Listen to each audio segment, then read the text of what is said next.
Meron po tayong bagong update ngayon para sa lahat po ng mga balik manggagawa sa bansang Saudi Arabia. So naglabas po ng advisory ang MW or Polo Riyadh po. Effective po sa June 16, 2024 sa lahat po ng mga balik manggagawa or yung mga babakasyon po. Pag hindi po kompleto ang inyong mga requirements, hindi po kayo papasukin sa gate 1 ng Polo. Ano ba ang mga requirements sa lahat po ng mga babakasyon? Ito po, unahin po natin ang mga household worker. Heto ay para sa mga balik manggagawa processing verification. Pag nagpunta po kayo ng Polo, kailangan dala-dala po ninyo ang inyong copy of confirmed appointment.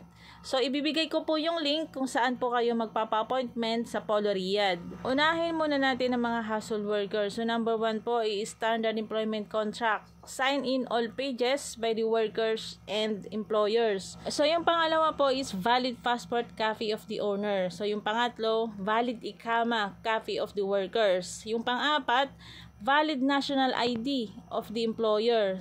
Then, yung panglima, copy of exit or re-entry visa if you going home po. Then, yung pang-anim, copy po ng inyong plane ticket. Dito naman po tayo sa mga skilled worker. So, sa skilled worker po, pag nag-change employer ka, kailangan mo pong ipa-verify ang inyong Kiwa contract.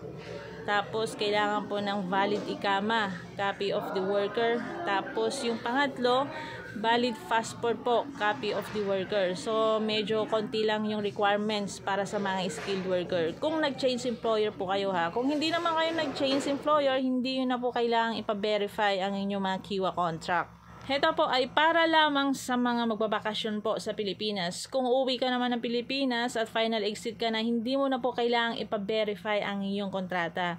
Ibibigay ko po ang link kung saan po kayo pwedeng magpa-appointment sa Polo Riyadh. Kung hindi naman po mag-open ang link na binigay ko, pwede naman po kayo mag-visit sa website ng mwriyadh-govph.com. Paalala ko lamang po, pag hindi po nakompleto ang nasabing mga requirements, hindi po kayo i-entertainin ng mga staff ng Polo. Kailan ba dapat ipa-verify ang kontrata? So sa lahat po ng mga magbabakasyon sa Pilipinas, ipa-verify na po ang inyong mga kontrata 3 weeks bago po kayo magbakasyon sa Pilipinas. Kaya wag na wag pong kalilimutan ang copy po ng inyong mga plane ticket.